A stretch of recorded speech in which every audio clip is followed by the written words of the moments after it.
In 1975, a man named Jack Bogle proposed an idea so simple that the entire financial establishment laughed at him.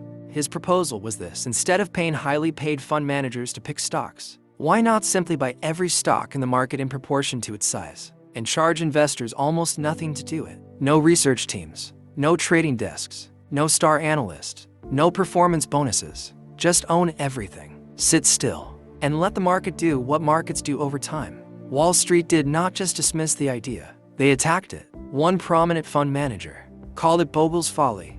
Others said it was un-American, that settling for average returns was a betrayal of the competitive spirit that made the country great. What they were really saying, though they would never phrase it this way, was that the idea was an existential threat to their business model. They were right. Today on Wealth Map, we are mapping the index fund revolution, the simplest idea in the history of investing, the most fiercely resisted, and the one that has quietly transferred more wealth from Wall Street back to ordinary investors than any regulation, any lawsuit, or any government intervention ever has. Before we get to why index funds win, we need to understand what they are actually competing against. When you pay a professional fund manager to invest your money, you are paying for one thing: the belief that their skill, their research, and their judgment can identify investments that will outperform the market average. This belief is the foundation of the entire active fund management industry. It generates approximately $100 billion in fees every year globally. Here is the problem.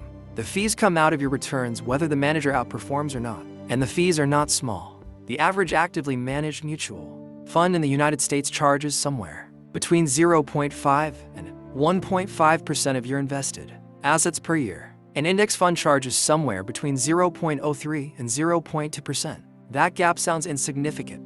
It is not. If you invest $100,000 for 30 years and earn a 7% annual return before fees, with a 1% annual fee, you end up with approximately $574,000. With a 0.05% annual fee, you end up with approximately $749,000. The same investment, the same market return, a difference of $175,000, created entirely by the fee gap compounded over time. The industry is structured to make sure you never calculate this clearly, because the moment you do, the conversation changes permanently. Now here is where the mathematics becomes genuinely confrontational.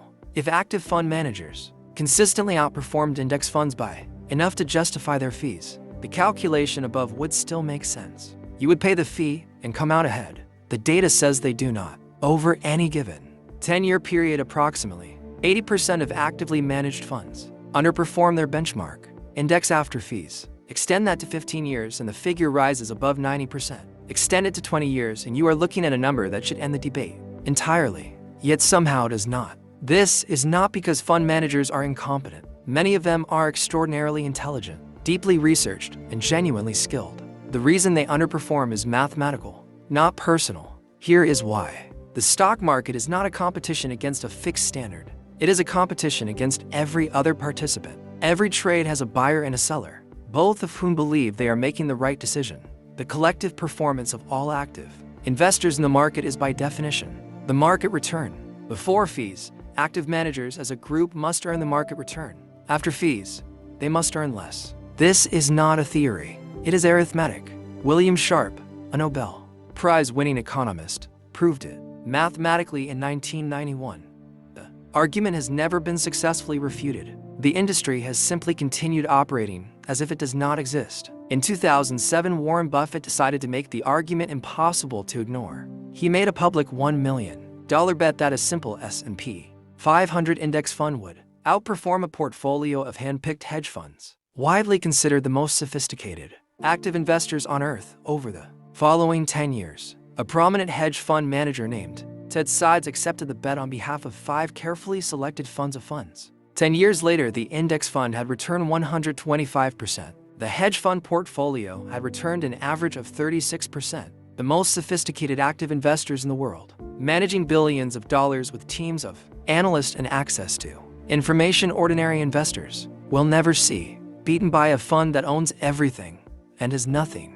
Buffett donated his winnings to charity. The principle he had demonstrated was worth considerably more. Jack Bogle launched the first index fund available to ordinary investors in 1976.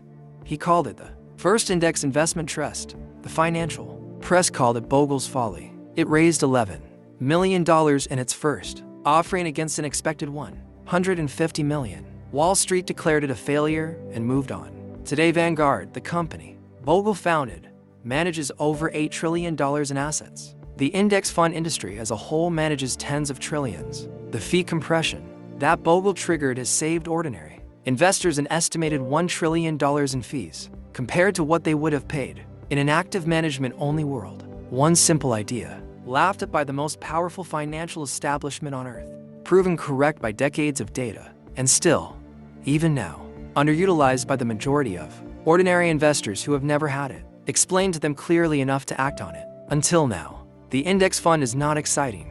It will never be the subject of a breathless financial news segment. Nobody gets rich quickly from it, and nobody gets famous recommending it. It is simply the most reliable, most evidence-backed, most mathematically sound method ever, devised for an ordinary person to build long-term wealth through financial markets. Jack Bogle spent his career fighting an industry to give ordinary people access to it. The least you can do is use it. This is Wealth Map, where the evidence matters more than the narrative, and where we give you both. Subscribe, because the next map reveals something even more powerful than index funds, and it has been hiding in plain sight for decades.